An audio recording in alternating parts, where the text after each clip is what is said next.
Ahnaf from Bangladesh. Unfortunately, cheating in exams has become very common here. Even brothers who appear to be practicing with full beards and other acts, even they seem to neglect this prohibition. Could you give us all a reminder, inshallah? First of all, don't be deceived by the looks, because the looks can give you an indication, not necessarily the reality. Secondly, no one is perfect and no one is infallible. Only the prophets and messengers, peace be upon them, are infallible. All the rest may make mistakes. So don't judge people by a mistake or more they had committed. Thirdly, we have to weigh the pros and cons.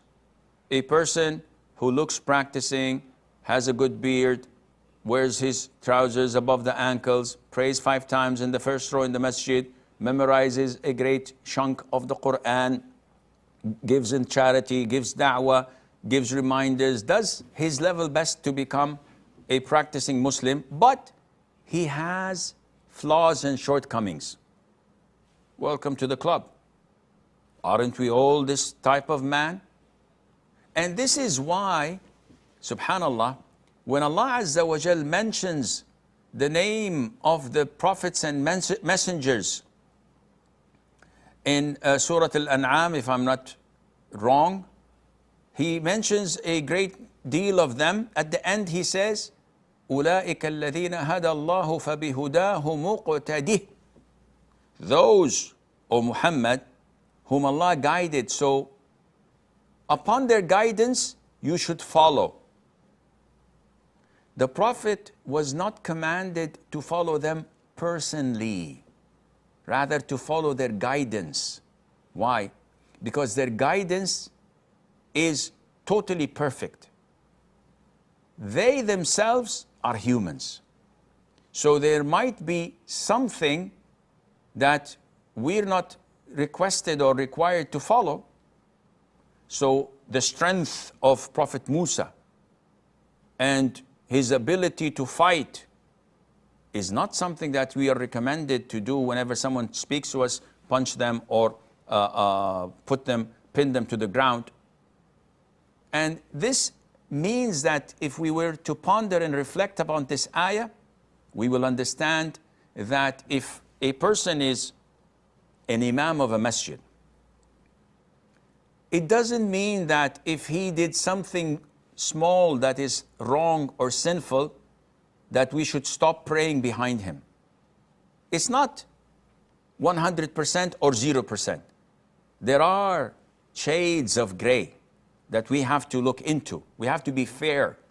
So if these students are trying their level best to practice, they stay away from free mixing with women, they lower their gaze, they try to read the Quran, but they fall weak.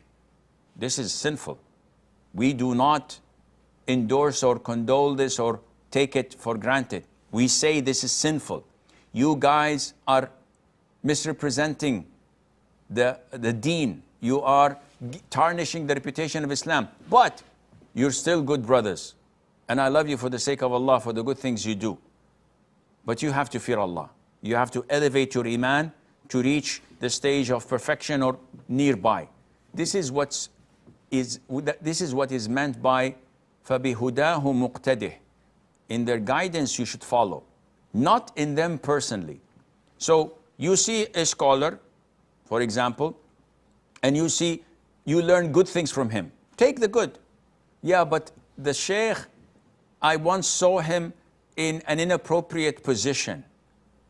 Okay, don't tarnish everything and cancel all the good in him because a shortcoming or a flaw that he did. We're all human. So my reminder to them, remain steadfast, don't cheat, you're representing Islam, always remember that you're accountable by Allah who's watching you. And my advice to you and the likes of you, ignore their flaws and shortcomings and focus on the good things that they have. Give them a reminder every now and then, and also pray to them when you are in sujood and at the times of prayers when they are answered, and Allah is most forgiving, most merciful.